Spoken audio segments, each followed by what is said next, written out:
કાલે તમે બી ગઢા થવાના છો, તમે આ જ સંસ્કાર મૂકશો તો તમારી બી આ દશા આવશે. જો કે મારું વૃદ્ધાશ્રમ ચાલુ રહેવાનું છે, તમારા બધા માટે બી સીટ રાખીશું, તમને ચિંતા ના કરતા. કોઈને આભાર તમારો. વૃદ્ધાશ્રમમાં મારી જગ્યાએ હવે રાખતા નહીં.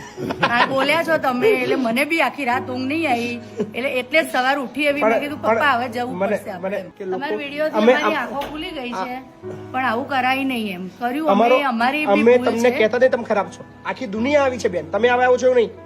તમે પહેલા બી નથી તમે છેલ્લા બી નથી. અને મારી બી તમે તમારો અત્યારે ફક્ત તમારો ચહેરો કેમેરામાં દેખાય છે કે તમે છો, પણ તમારા જેવા એ બધા ચહેરા આવા છે. ફક્ત તમે છો આવા આવું નહીં, આખા દુનિયાની અંદર બધી જગ્યાએ આવું છે કે પોતાના સગાવાલાને સાચવતા નથી, આપણને એટલી કેર નથી. પણ પછી જયારે સમાજની બદનામીની ડર અને આ બધું આવે છે, વાતો થાય છે, પછી આપણે આંખો ખુલે છે કે ના ખરેખર સાલું આ વસ્તુ ખોટું છે. આપણે મંદિરમાં જઈએ છીએ. બોલો બા, શું કોણ આવ્યું? મારા ભાઈ છે. ભાઈ કેમ લેવાઈ ગયા પાછા? એટલું તો થોડું સમાજની રીતે બી જોવું પડે, અને જો ઉતાવળ્યું પગલું ભર્યું પણ હવે થોડું લાગે છે ઉતાવળું પગલું. પણ મને જ્યાં સુધી ખબર છે ત્યાં સુધી તમે એના સગા રિલેટિવ તો છો નહીં. હા એ બરાબર છે, કાકાનો એના સગા રિલેટિવ ક્યાં છે? સગા રિલેટિવ કે અમારા ભાઈ છે. તમે સગા નથી છતાં પણ તમને સમાજની ચિંતા છે, તમને માણસાઈની ચિંતા છે, તમને માનવતાની ચિંતા છે.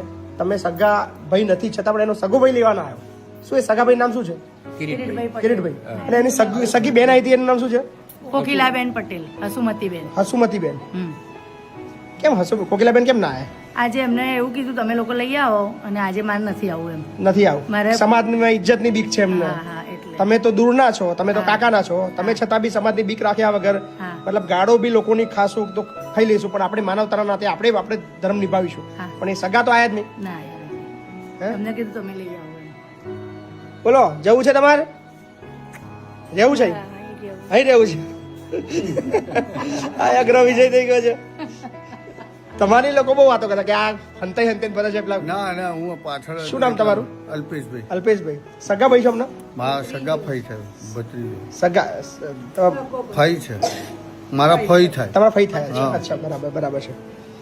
તમારે ઘેર રાખશો? સગા નહીં રાખે તો તમારે ઘેર રાખશો? હા, પછી તો શું થાય, રાખવા જ પડે ને. મૂકી તો ના દેવાય ને, જીવ તો છે જ ને. સાચી વાત, 100%. તો જીવ તો છે. તો અમે વિડીયો બનાવવાનું કારણ અમારું આ જ છે કે લોકો અમારી આંખો ખુલી ગઈ છે, પણ આવું કરાય નહીં એમ કર્યું અમે તમને કહેતા નહીં તમે ખરાબ છો. આખી દુનિયા આવી છે બેન, તમે આવ્યા છો એવું નહીં.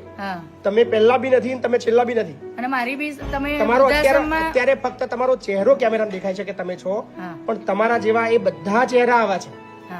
ફક્ત તમે છો આવા આવું નહીં, આખા દુનિયાની અંદર બધી જગ્યાએ આવું છે કે પોતાના સગાવાલાને સાચવતા નથી, આપણને એટલી કેર નથી. પણ પછી જયારે સમાજની બદનામીની ડર અને આ બધું આવે છે, વાતો થાય છે, પછી આપણે આંખો ખુલે છે કે ના ખરેખર સાલું આ વસ્તુ ખોટું છે. આપણે મંદિરમાં જઈએ છીએ, મહાદેવમાં જઈએ છીએ, દાન ધર્મ કરીએ છીએ. સૌથી વધારે દાન ધર્મની જરૂર આપણા સગાવાલા જે આવા છે એમને છે. સાચી વાત છે. બરાબર. થોડી ઉતાવળ થઈ ગઈ, અને ઉતાવળ થઈ પણ બીજા દિવસે અમે આવી બી ગયા. તમે આખા સમાજને એક મેસેજ આપ્યો છે. તમે આખા કદાચ એક નિમિત્ત બન્યા છો. ઈશ્વર છે ને અમુક વસ્તુ જે કરાવવું હોય ને એના માટે નિમિત્ત બનાવે. તો કદાચ તમે છે ને સંસારને એક નિમિત્ત બન્યા છો કે પોતાના સગાવાલાને સાચવવાના. જો એના સગાવાલા ના સાચવે છતાં પણ આપણે દૂરના થઈને બી આપણે સાચવવાના. તો તમે તો એક તમારા માટે મને પ્રાઉડ છે બેન. કદાચ દુનિયાને જે કેવું હોય કે, પણ મને તમારા પ્રત્યે પ્રાઉડ છે એટલા માટે છે કે એના સગા રિલેટિવ ના આયા, પણ તમે આયા અને તમે લઈ જઈ રહ્યા છો. બરાબર ભાઈ?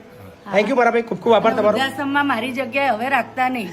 આ બોલ્યા છો તમે એટલે મને બી આખી રાત ઊંઘ નહીં આવી, એટલે જ સવાર ઉઠી એવી મેં કીધું પપ્પા હવે જવું પડશે આપણે. મને ભાઈ તરીકેનો દરજ્જો ના ભાઈ બરાબર છો તમે, અને તમારું બી માન જ છે. બોલ્યા એટલે જ અમારી આંખો ખુલી છે, એટલે બરાબર છો ભાઈ. તમે તમારી જગ્યાએ બરાબર છો.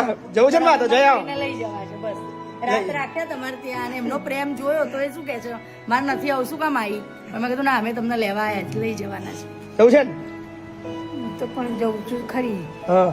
પાછી આવીશું આ જગ્યા રહેવા દે. આ જગ્યા તમારે રહેવા દો. જો ભાઈ તમે તમારી જગ્યા ના પાડો છો, પણ એમની જગ્યા રહેવા દેશું. બરાબર ને? એમના ઈચ્છા થાય તમને લઈ આવજો. બરાબર?